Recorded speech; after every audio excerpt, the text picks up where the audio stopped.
जलसा दस्तारबंदी है। हर साल की तरह इस साल भी मुनक़्क़द किया गया था। रमज़ान से पहले 15 शाबान से पहले ये प्रोग्राम मुनक़्क़द किया जाता है और माशाल्लाह दिल्ली के मशहूर व मारूफ़ इदारों में से इसका नाम सर फ़हरिस्त है और सबसे ऊपर है मदरसतुल उलूम हुसैन बख्श के नाम से। कारी, फ़ाज़िल, आमिल तमाम मुफ्तियान कराम मतलब यहाँ से मुकम्मल तालीम हासिल करके हिंदुस्तान के अलग अलग शोबों में जाके अपनी इल्म से, अपनी तालीम से पूरे दीन इस्लाम को फ़रोग़ दिया जाता है। कितने बच्चों की दस्तारबंदी? तकरीबन 175 बच्चों की दस्तारबंदी हुई है। मौजूदा वक्त में कितना ज़रूरी बन जाता है तालीम की तरफ, दीन की तरफ तवज्जो देना? अल्लाह रब्बुल इज़्ज़त ने जब कुरान नाजिल फरमाया तो सबसे पहली आयत आई इक़रा, पढ़ो अपने रब के नाम से। ये इदारा जब से कायम हुआ है अल्हम्दुलिल्लाह यहाँ पे दीन का जो काम चल रहा है बरसों बरस हो गए हैं और यहाँ से फ़ारिग होकर के जैसे कि सुनने में आता है हरम शरीफ में भी इमामत कर रहे हैं, मदीना मुनव्वरा में भी इमामत कर रहे हैं, मुख्तलिफ़ मसाजिद के अंदर। और यहाँ से तालीम हासिल करने के बाद दुनिया के कोने कोने में लोग जाते हैं और यहाँ से तालीम हासिल करके पूरी दुनिया में दीन को फ़रोग़ दिया जाता है। नाम बता। मेरा नाम वसीउद्दीन है। दस्तारबंदी यहाँ हर साल होती है, तकरीबन इस बार भी 175 बच्चों की हुई है और ये बहुत बड़ा काम है, ये बहुत बड़ा अमल है और ये लोग हमारे दीन के रहनुमा हैं। ये लोग जाकर के पूरी दुनिया में इस्लाम के बारे में लोगों को बताते हैं, सिखाते हैं। ये बहुत बड़ा अमल है जो मैं बयान नहीं कर सकता और इसके बग़ैर हमारा गुजारा नहीं है। ये इतने ही मैं कहना चाहूँगा कि और आपके माध्यम से एक मैसेज देना चाहता हूँ पेरेंट्स के लिए कि सब कम से कम अपने यहाँ एक एक आलिम बनाएं परिवार के अंदर, ताकि लोगों को दीन के बारे में आसानी से मालूमात हो सके और हर घर में दीन पहुँच सके, लोगों को फ़ायदा हो, हमें फ़ायदा हो। अल्लाह ताला दुनिया और आखिरत हमारी बनाते परवरदिगार। बहुत बहुत शुक्रिया। अस्सलाम वालेकुम, मेरा नाम मसरूर हसन सिद्दीकी है और मैं सेक्रेटरी हूँ यहाँ की मैनेजिंग कमेटी का।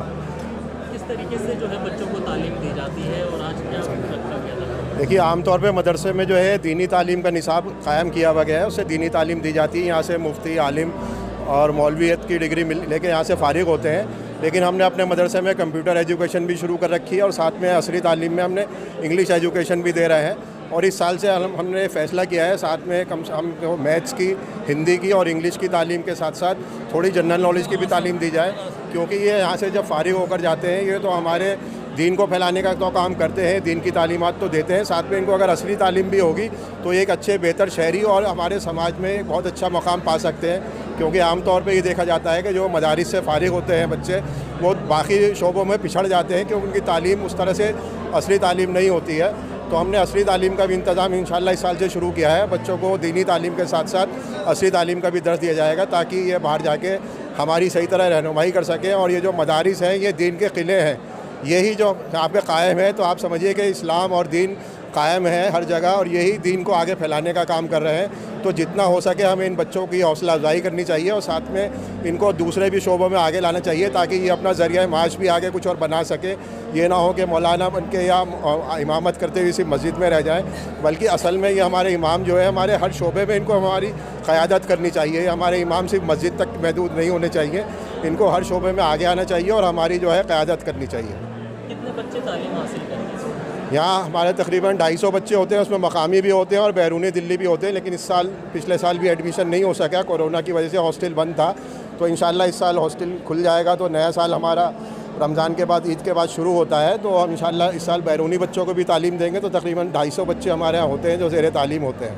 और क्या मुश्किलात जो है मदरसे के सामने? मुश्किलात तो सबसे बड़ी ये होती है कि मदरसा जो है हमारे मुफ्ती हज़रात से जो हमें इमदाद मिलती है, ज़कात और सदक़ात, और दूसरी मद में जो पैसा मिलता है हम सब उसी पे डिपेंडेंट होते हैं। दूसरा, कुछ पहले जो हज़रात थे जिन्होंने अपनी प्रॉपर्टियों को वफ़ कर दिया था और उसकी जो किराया आता है, तो अब हम कोशिश कर रहे हैं कि किराए को भी बढ़ाया जाए। किराया बहुत पुराने और बहुत मामूली किराए थे, तो अब वफ़ एक्ट में अमेंडमेंट हो गई है, उसके हिसाब से नए लीज रूल्स आए हैं, उसके हिसाब से हम किराया भी अब उनसे मार्केट रेट से वसूल करने की कोशिश कर रहे हैं। और हम चाहते हैं कि मदरसा ख़ुद कफ़ील इतना बन जाए कि हमें किराए से ही जो हमारी आमद होगी पैसों की, उससे मदरसे के अखराजात, चाहे मुदर्रिसीन की तनख्वाह है, या जो हमारा हॉस्टल है, हॉस्टल में बच्चों का खाने वगैरह का जो इंतज़ाम है वो सब हम उस किराए की रकम से करते हैं। और बाकी जो तामीरी काम है उसके लिए मुफ्ती हज़रात जो शहर के इलाके के हैं मदद करें, बिल्डिंग की तामीर का काम है, रख रखाव का काम है, उससे हो जाए। तो हम इस बार पूरा अपना गौर उस पर करेंगे कि हम किराए की जो अपनी आमद है उसको बढ़ाएँ। मदरसा हुसैन बख्श मटिया महल जामा मस्जिद इलाके में है।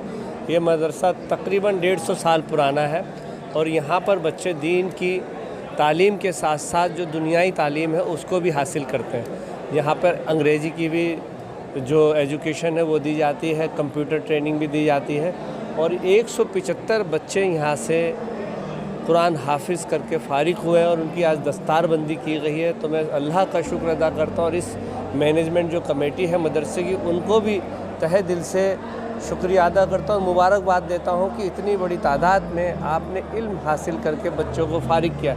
यही वो बच्चे हैं जो दुनिया की तालीम के साथ साथ दीन की तालीम को भी हर जगह कोने कोने तक पहुँचाएँगे। और जो ये दीन है वो मज़हबों को जोड़ने का काम करती है, मोहब्बत का पैगाम देते। हजूर पाक सल्लल्लाहु अलैहि वसल्लम का जो पैगाम है कि सभी लोग, सभी मज़हब के लोग आपस में मिलजुल कर रहें, यही खिदमत और यही जज्बा जो है हम लोगों को आगे बढ़ाता है। और मैं माइनॉरिटी कमीशन की तरफ से भी कहता हूँ कि यहाँ पे अगर कंप्यूटर की शिक्षा चाहिए या जो बच्चे 9वीं 10वीं और 11वीं 12वीं में पढ़ते हैं, अगर उनको कमीशन की तरफ से कोई इस तरीके से कुछ खोलना है तो कमीशन उसमें हर तरीके से मदद करेगा और ताउन भी करेगा।